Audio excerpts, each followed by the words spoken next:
اگر دل بہت پریشان ہے تو یہ دعا ضرور پڑھیں، اللہ دل کو سکون دے گا۔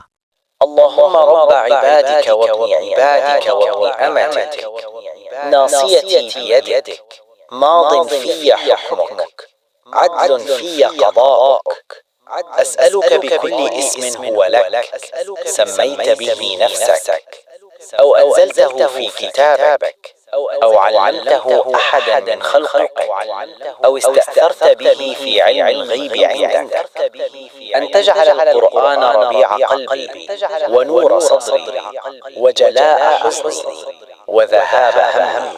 اے اللہ، میں تیرا بندہ ہوں، تیرے بندے کا بیٹا ہوں اور تیری بندی کا بیٹا ہوں۔ میری پیشانی تیرے ہاتھ میں ہے، مجھ پر تیرا حکم جاری ہے اور میرے بارے میں تیرا فیصلہ عدل پر مبنی ہے۔ میں تجھ سے تیرے ہر اس نام کے وسیلے سے سوال کرتا ہوں جو تیرا ہے، جو تو نے خود رکھا یا اپنی کتاب میں نازل کیا یا اپنی مخلوق میں سے کسی کو سکھایا یا اپنے پاس علم غیب میں محفوظ رکھا۔ یہ کہ تو قرآن کو میرے دل کی بہار بنا دے، میرے سینے کا نور بنا دے، میرے غم کو دور کرنے والا اور میری فکر کو ختم کرنے والا بنا دے۔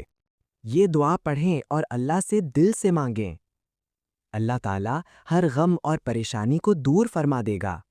مزید خوبصورت اسلامی دعاؤں کے لیے چینل کو فالو اور ویڈیو کو شیئر کریں۔